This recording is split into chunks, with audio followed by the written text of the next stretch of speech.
For years had a monstrous worm of chaos terrorized the good folk of Gorvaden colony. From the deepest chasm the beast arose when the moons met in the skies. Upon 100 heavy-thewed arms it walked, and each arm ended in a splayed hand wider than a man is tall, and every finger was tipped with a terrible talon. Its maw was that of a lamprey, cavern-wide, lined with 1,000 fangs a-glisten. And all around it were human eyes rolling with hungering darkness. Tribute, the worm demanded, in livestock and unlucky colonists alike, and the folk of Gorvaden despaired. Then came the Night of Nihilus. From out of the wilds he walked, and mist and shadow were his cloak, and at his heels coiled the living forest. A mighty sword was in his hand, and on his arm a shield, and it was the golden shield of the God Emperor himself. The folk of Gorvaden fell upon their knees, they beseeched his aid. So it was that when the moons next met, neither livestock nor colonists waited for the worm, but instead it was the Night of Nihilus. When the worm saw it, it laughed, for though the warrior was of stature far greater than the tallest man, still he was dwarfed by the mighty worm. Yet, when the beast surged forward to swallow the night, its laughter turned to cries of pain, for here was a warrior of the Holy Primarch. With flashing blade and shield he did battle with the mighty beast, and though their clashing lasted for many days and nights, in the end the worm was cast down and slain, and the folk of Gorvaden saved. In the battle's wake, the good folk emerged from hiding, hoping to thank their saviour. Yet they found him gone, for his is a mighty quest never ending, and his work for the God Emperor shall never be complete. Welcome to Terra. Lionel Jonson is back, and that was a pretty cool story for Games Workshop to drop for us. And I thought today what we could do is go through the reactions that we've had to Lionel Jonson's return, because believe it or not, there's been quite a few. Obviously, he is yet to meet Rabute Guilliman, the main meeting we want to see, but we have had reactions from the Blood Angels, the Eldar, the Forces of Chaos, multiple Dark Angels, and believe it or not, the main people that seem to be happy about Lionel Jonson's return is actually the Space Wolves. Of everybody, this surprised me because, of course, Lionel Jonson had a very fractious relationship with Leman Russ, the Primarch of the Space Wolves. They never really got along despite having a lot of similarities. And then in the book, The Great Wolf by Chris Raitt, we actually see a proper deep dive on their relationship, and you see why the Dark Angels and Space Wolves in 40k hate each other a lot. Leman Russ accidentally kills quite a lot of Dark Angels. That annoyed the Lion. Lionel Jonson kills a guy who Leman Russ really wanted to kill, the Tyrant. But at the end of the day, they're both on the loyalist side. So they do fight together for a bit during the Horus Heresy, right towards the end, because neither of them can make it back to Terra in any kind of meaningful capacity. So they basically join together and destroy these traitor homeworlds. Corvus Corax joins in towards the end as well. It's a good time for all three of them. But ultimately, by the end of the Heresy, they're both just distraught because even though the Emperor, as we know him, is technically alive on the edge of death, the Primarchs sort of treat him as dead because they realize they're not going to talk to Dad again. And so you have Leman Russ and Lionel Jonson on Terra at the same time, both grieving.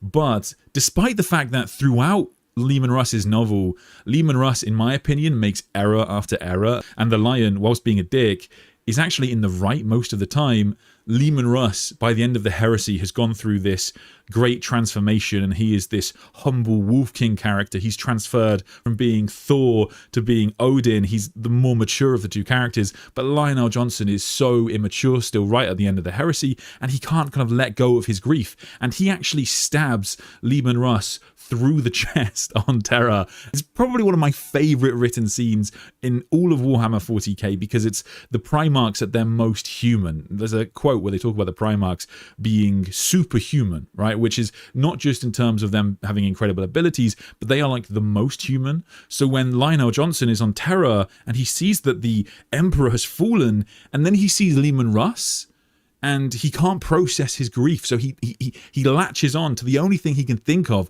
which is his brotherly rivalry with Leman Russ. And so he ends up challenging Leman Russ to a duel, who says no, like, you know, it's not the time, like chill out. The Lion is not having any of it, and he actually walks up and just stabs Leman Russ. But believe it or not, that was the best thing for them to do, according to the Wolf King. Afterwards, he talks to a Space Wolf, and he says that weirdly, after that point, Leman Russ and the Lion were good friends during the last days of their relationship, because after that, they'll never see each other again, because the Lion will be lost once Caliban is destroyed. He says that the Lion stabbing him in the chest weirdly saved their friendship. He says it bled the poison out of their relationship, which is a really interesting idea. And of course, by the time we get to 40k, Lionel Jonson is this kind of uber humble character, kind of serving humanity, as we saw at the start of the stream. But Leman Russ is kind of already there. He's also very visibly aged by the end of his kind of existence within 30k. So they're very much going to be on similar levels now. But, of course, the relationship between the Dark Angels and the Space Wolves, their sons, was not quite so good after this point. They continued their rivalry. They continued having honor duels whenever they saw each other in campaigns. And Dark Angels and Space Wolves are known to have died in these honor duels. So they do get pretty fiery. In fact, Ragnar Blackmane himself has killed a Dark Angel. So they don't get along particularly well. But what's funny about Lionel Jonson's return is now we find out that, like, pretty much of everybody in the Imperium, the people that are happiest about Lionel Jonson's return might just be the Space Wolves, because at the end of the day, Ragnar can be confident in one thing and one thing alone, and that's that Lionel Jonson is going to start killing some Xenos. Aye, old one. I have heard the same rumours. As to what I think, the Lion, back in charge of those starch-arsed, tight-lipped I think he's a son of the Your Father. And if he's really back, then old grudges be damned. Because there's more than enough bloody Xenos to go around. I'll not begrudge the Lion his share.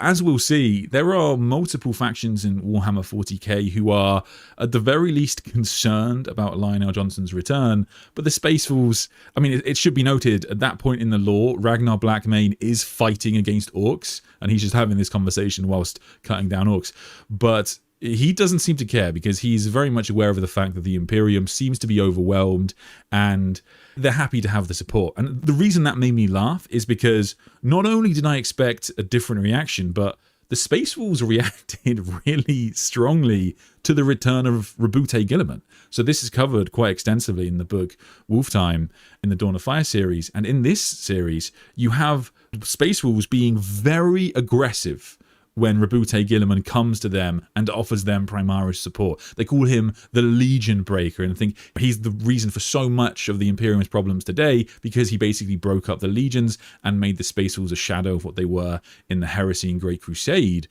And what's quite funny about that, I think, is that normally in the Space Wolf novels, you get the Space Wolves being kind of rugged and very kind of quick to anger, but you normally have one character who's a bit calmer, and normally that character is someone like Bjorn the Fell-Handed. But in that book, literally, they're all just angry all of the time, and they're ready to go to war and fight against Guilliman. So they were incredibly aggressive when Guilliman came to them and offered them Primaris support. But when they find out Lionel Jonson's returned, they're actually quite okay with that. They don't seem to really mind. And I expected that to be the other way around, because yes, Leman Russ and Lionel Jonson's relationship was healed post the Heresy, but you have to remember, for someone like Bjorn the Fell-Handed, the last time he saw Lionel Jonson, most likely Lionel Jonson stabbed his father through the chest. So, you know, could be a difficult conversation at some point in the future. I'm really hoping for an honor duel between the Lion and Bjorn. That'd be epic, wouldn't it? Do it, GW.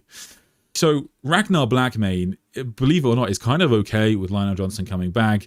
The Space Wolves have definitely got their hands full. Angron just rocked up on Armageddon again. He's probably going to come back in the near future. The book does imply. And additionally, the Space Wolves at the end of the book, Wolf Time, are overwhelmed with orcs. So they have got a lot on their plate. But weirdly, the Dark Angels might not be quite so happy overall. So Lionel Jonson has returned. We've had very little lore on what he's been like since he's returned, but he is being a bit weird. So if you're not familiar, Lionel Jonson developed this incredible forest walking ability during the book Son of the Forest. And this ability allows him to basically travel across the galaxy. It's unclear whether he can cross the rift, but he can certainly travel very large distances using this kind of pocket realm, this mirror Caliban that he can walk through, which is why that passage talks about how he kind of steps out of the forest, and wherever he comes, it looks like there's a forest around him. And sometimes the lion will go just on these journeys away from the rock, the fortress of the Dark Angels, and he will go on these little missions like we saw at the start of this stream. And sometimes he'll take Inner Circle companions with him. Sometimes he might take the Dark Angels with him. But a lot of the time he's going alone. And he seems to have, the Codex implies, some sort of mission in mind. And in addition to that, the lion does spend quite a lot of time in rooms, apparently talking to himself. People walk past, can hear the lion talking. They open the door. There's no one else in there. Who is the lion talking to? Big mystery of 40k right now. However, the other thing the lion's doing, of course, is recruiting Risen into the Dark Angels. So one of the big revelations that came with Lionel Jonson, Son of the Forest, was that it's not exactly clear on the numbers, but I'm going to assume most of the Dark Angels that were on Caliban at the time Luther turned against Lionel Jonson were actually loyal to the Emperor. They had been tricked by Luther, tricked by high-ranking members of the Fallen into believing that Lionel Jonson had joined Horus Lupercal and had actually come to Caliban to exact his vengeance, and they should fight to defend the Emperor. And so lots of them remained loyal to the Emperor despite fighting against their brothers on the side of the traitors. And Lionel Jonson has this kind of special ability to sniff out chaos, basically, within his sons. So when the interrogator chaplains find these fallen, they interrogate them, and occasionally Lionel Jonson will come knocking just to find out whether the fallen they found is actually a member of the Fallen, or were they just one of his deceived sons? And we actually find out that the interrogator chaplains might not be that happy about this. My meditations are disturbed, my thoughts disordered, for I have experienced a visitation from the Primarch himself. It can be no other. Only the lion could have so affected my being by his mere presence. It happened during my interrogation of Subject 21. It was the 17th day cycle, and I was prepared to halt the sensoria bombardmenta and neuroexcretion that I had left him enduring, in favor of my direct application of the canticles of questioning. It is a sudden switch that proves hard for even the post-human psyche to adjust to. I credit this technique with 2 of the 3 black pearls I have earned. Yet a great cowled figure met me at the cell door before I could enter, and placed one hand, gentle but firm, against my chest plate. But I knew his intent as surely as if it had been a battlefield order. Remain without. Wait. And so I did, for more than an hour, until the door cycled open again to reveal an empty chamber. There was no other way in or out of that cell, but I would swear upon all the oaths I have taken to my chapter that none passed me during my vigil. A part of me rails at this. Yes, even though it was my own mighty Genesire who took my Subject 21 from me, he might have been my 4th Black Pearl. Another part quails in a way I find alien and disturbing, for I was certain of the heretic's guilt, as ever I have been in my other interrogations. Yet the lion did not hand him back to me, as I have heard tell happen during other such interventions. What then, if Subject 21 was innocent of the charges I sought his confession for? Have I been mistaken in the past? Have we, as a chapter, made such errors? I cannot believe that, for I sense precipice in such thoughts over which I dare not step. I must trust in the Lion, in the Emperor, in the Supreme Grand Master, the teachings of the Inner Circle. That is all that any of us can do in times such as these. So some of the Lion's sons are actually a little bit perturbed, it seems, because the Lion is making some pretty radical changes. If you've never read any of the Dark Angels novels pre-Lionel Jonson returning, they are a bit mad. They are very much insane. The reason I like the Dark Angels is because in the Horus Heresy, in the Great Crusade, they're so absurdly brilliant. Like, it's kind of annoying if you're not a Dark Angels fan. Many people go onto Reddit or wherever and complain that books outright say the Dark Angels are just the best Legion. Books say that the Lion captured more worlds than the next two highest Primarchs put together. The Dark Angels have these ridiculous accomplishments that just seem impossible in the context of other Primarchs also being these demigod beings. And yet, by the time we get to 40k, they're a very different faction. They're a faction that turn on their allies at the slightest mention that there might be a member of the Fallen in the area. They are not a chapter that can be trusted, and quite frankly, most of the Imperium doesn't. So they are completely focused on this idea of hunting down the Fallen and regaining their honor.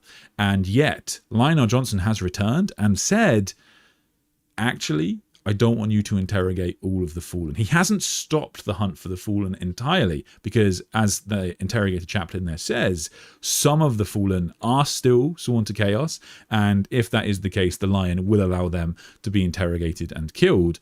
But for the sons that were actually loyal to the Emperor, he will allow them to live, and they can join the Risen, and they'll either stay within the Dark Angels, or the Lion will use them basically to be his network within the successor chapters of the Dark Angels.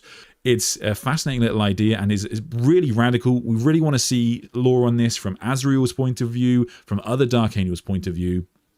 Interestingly, in the book Lazarus, which came out last year, Lazarus is kind of a new brand of Dark Angel. Even before the Lion properly returns, he has an argument with Azrael and does say, maybe we're wrong about this. Maybe we're wrong about this relentless hunt of the Fallen, never, supporting our allies when they need us. And maybe actually we would be better off serving the Emperor. And Azrael's not having it at the time, but it's interesting to see that this idea of kind of a sort of a new brand of Dark Angel, a Dark Angel who wants to live up to the knightly traditions of Caliban, someone who wants to be one of the monster slayers of Caliban. That idea is still there within the Dark Angels, and that's what we Dark Angels fans, I think, generally love. This idea that underneath all of this kind of guilt and bullshit is a legion that could one day be the incredible force they were that served the Emperor of mankind. And the really nice thing about that Lazarus book is they talk much more about the traditions of Caliban and the legendary stories from heroes of Caliban. Really cool book. I'd recommend reading it if you're a Dark Angels fan. And it's really nice to see this kind of new direction for the faction, but ultimately, there's going to be a reckoning that comes with the interrogator chaplains at some point. I was fascinated to see that Asmodai, one of the most famous of the interrogator chaplains, he's not the top, that's Saffron, but he's one of the famously brutal members of the interrogator chaplaincy. He got a model very recently, well, within 40k recently, like a couple of years ago, and that means he's sticking around in the lore for a while, and it wouldn't surprise me to see him come, maybe to blows with his Primarch. Lionel Jonson very famously punches the head off of a chaplain at one point during the Horus Heresy, who basically tells him, don't let your psychers do psyker stuff, because the Emperor said, don't do psyker stuff, which was a pretty reasonable complaint at the time.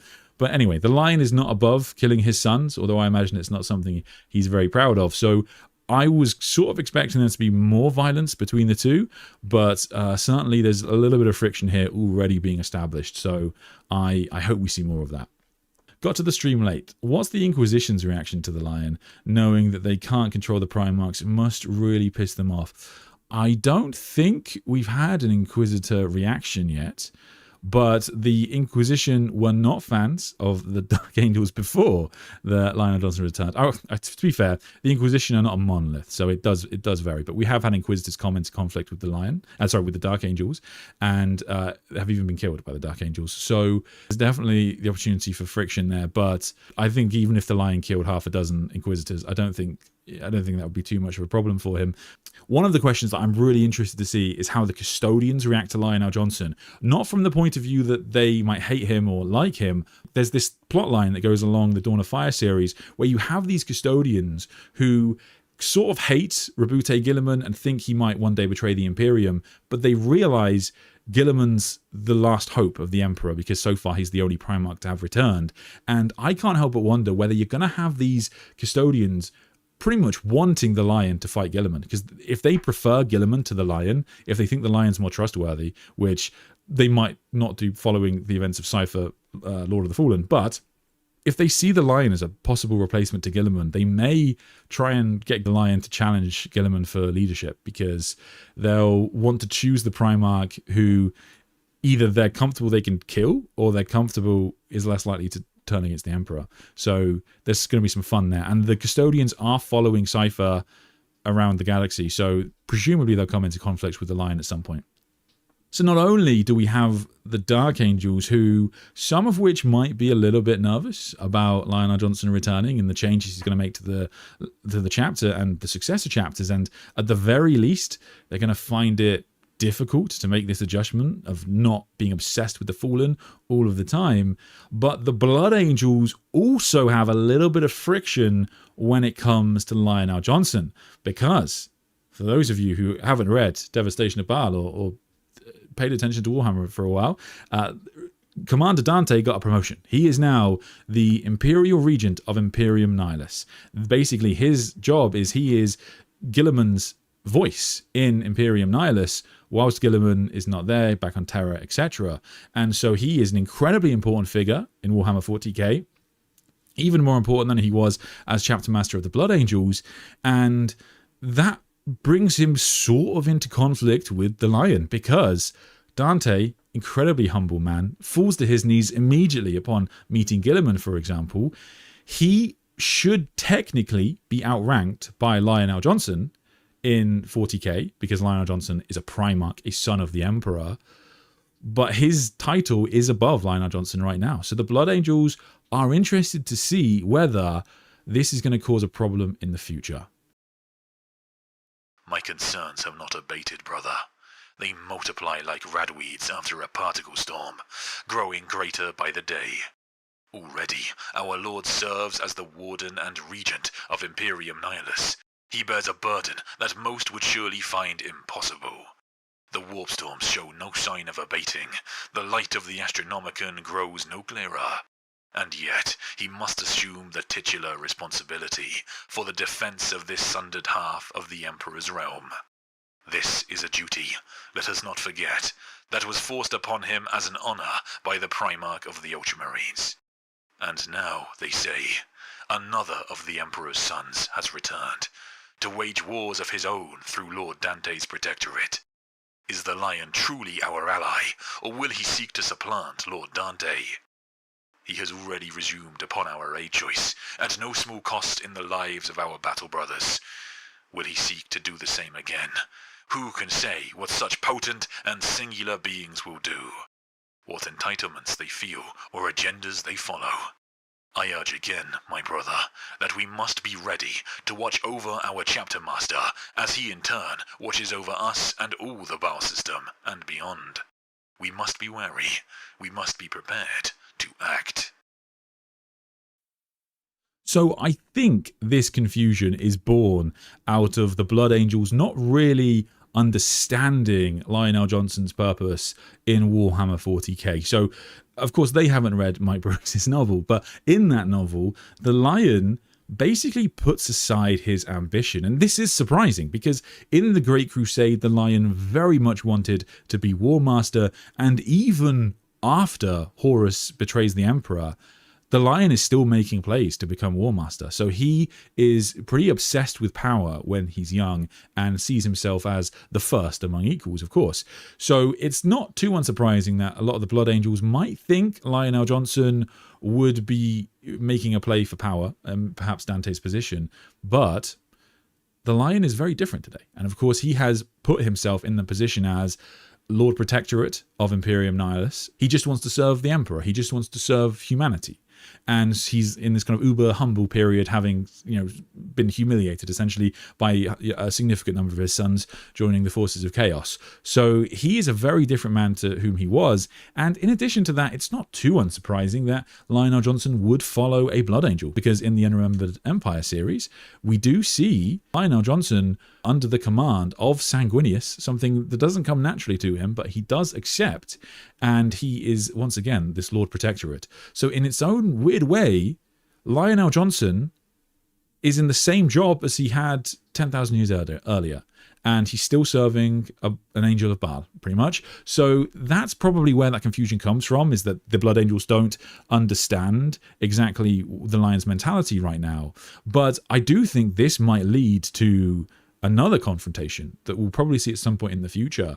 So in the book Godblight, we see Varetigerius do battle against a very powerful Great Unclean One known as Rotigus, who's one of the better well-known servants of Nurgle. And in that battle, Rotigus sort of loses, but his aim in that fight was to make sure a historiographer in Ultramar finds a book entitled The Reign of the Emperor Sanguinius. During the Horus Heresy, Rabute Guilliman was cut off from getting to Terra, as were many of his sons and many of his brother's sons as well. And he actually is stuck in like Ultramar and some of the areas around it, and so he decides to create a secondary empire, what he calls Imperium Secundus. And Imperium Secundus is supposed to be trying to preserve the Imperium in a small pocket, and at that point they don't even know if the Emperor's alive, so they think they might be the last remnants of the original Imperium. And in addition to that, Guilliman finds a way to draw the Dark Angels and the Blood Angels to him by using something called the Pharos device, which is Necron technology that basically allows him to create like a mini Astronomicon and draw those legions trapped in the warp to him. So you have the Blood Angels, you have the Dark Angels and the Ultramarines in Imperium Secundus, and they're basically waiting for the warp storms to abate so they can try and get to Terra, or try and find another way to get to the Emperor somehow. However, this is all massive heresy, because you can't create Imperium Secundus without heresy. Inevitably, you have basically said that there is now a new emperor, and that new emperor they choose to be Sanguinius, and that goes against the commands of the Master of Mankind. So Guilliman, the Lion, and Sanguinius do commit kind of objectively a massive heresy. And the plan of Rotigus is basically to make that well known within the Imperium of Man. He wants people to find out that the Guilliman once made an empire before, put Sanguinius at the top, and now it's going to get even worse for him, because in Imperium Secundus you had Sanguinius as the Emperor, the Lion as the Lord Protectorate, and then Guilliman as Lord Commander, I think it is, whatever his title is. In Warhammer 40K, you have Dante, the son of Sanguinius, as Regent of Imperium Nihilus. You have Guilliman as the Lord Commander, and you have the Lion as Lord Protectorate once again. So if Nurgle plays his cards right, he's going to be able to convince a lot of people within the Imperium of Man that actually Guilliman betrayed the Emperor once before, and he is currently doing it again. And if they're going to make a play for civil war in the Imperium, they've obviously got the Admech plotline, which I've spoken about before, but in addition to that, you do have this as an option. So it would not surprise me to see it's come up again in the future, because it's all kind of coming together, and it makes sense that they would choose the Lion and Guilliman to come back first, because this is obviously going to look really bad to anybody who wants to paint Guilliman in a negative light. So in The White Dwarf, where we find out all of these opinions about characters and what they think of the Lion's return, we do also get an insight from a Farseer from Craftworld Ulthwé and what he thinks about Lionel Jonson and his return. Horrors I see in the past of this beast of Caliban. Horrors I see in his future. Much he sees, much he knows, much he suspects, and plans, and hides. But it is that which remains hidden to him that will prove most terrible of all. So this is a really interesting little passage to have, especially in the context of the Silent King, because in the Silent King, you find out a little bit more on how some of the Farseers have been trying to divine the future of Guilliman, and that's very hard for them to do because the power of the Emperor basically sort of stops them from telling his future, because he's obviously connected to them, he's got the Emperor's sword, so they can't really divine his future, but these Farseers can at the very least determine that there is something that the Lion doesn't know yet, and it's going to be apparently horrific. The most obvious thing that they're talking about is going to be Luther, and the fact that Luther, in the previous Dark Angels Codex, has gathered apparently a legion-sized strength of Fallen. So perhaps the Lion is going to be a bit sad that he's going to have to take the fight to a legion of his sons, and that's going to be pretty brutal. But I don't know if that is the case, because I suspect that law is going to have been overwritten now by the Risen law, which sort of suggests that most of the Dark Angels didn't join Luther willingly and sort of like out of corruption to chaos. But it does make us wonder, what is it, the Eldar think there's some horrific future for Lionel Jonson. The Lionel Jonson is yet to uncover. The other reason this is sort of massive, because you have to remember that was a Farseer of Craftworld Ulthwé. The Black Armour is Craftworld Ulthwé. Craftworld Ulthwé are the Craftworld that are aligned with Rabute Guilliman. There's even a Eldar Farseer called Ilian Natase, who was living on the Dawn of Fire and later the Macrag's Honor in the Dark Imperium series, and he advises Guilliman, he works with Guilliman, he saved Guilliman's life multiple times. Craftworld Ulthwé has determined that humanity must survive for the Eldar to survive, and for humanity to survive, they're probably going to need Guilliman. So Guilliman's closest allies, the Eldar, are keeping from him apparently the knowledge that Lionel Jonson has returned, because Craftworld Ulthwé are not that spread out. There's not that many members of Craftworld Ulthwé. They're a Craftworld. So apparently Guilliman's allies have found out about his brother's return, and as far as we know, they have not told him. So that's a pretty big revelation just to slip inside of a White Dwarf. I always wonder when they do this kind of thing whether they realize what they've done, but hey ho, yeah. So that was a fascinating thing just to see there. But yeah, I mean, I guess we'll see. I mean, let me know in the chat what you guys think. Like, what do you think this potential horror for Lionel Jonson is going to be in the future? Wouldn't the Farseers tell Guilliman his brother's back? You'd think so. You would think the Farseers would tell Guilliman his brother's back, but in the current lore, as far as we know, they have not done this. Guilliman is still unaware of the truth and the fact that his brother has returned. So yeah, I don't know. I would be quite unhappy if I was Guilliman and my friends didn't tell me that my brother had come back. So maybe this will come up in the near future. I guess we'll see. In addition to that, I did just want to talk briefly. So most of these opinions that we've talked about today have come from this one White Dwarf that is in the Warhammer Vault, which you can have a look through if you're interested. And there's some other ones that are in here as well. Of course, we have like the Forces of Chaos, a Death Guard, very like beseeching Mortarion. Don't be too angry that Lionel Jonson has returned. Naturally, the Forces of Chaos are not happy about the fact that another Primarch has come back.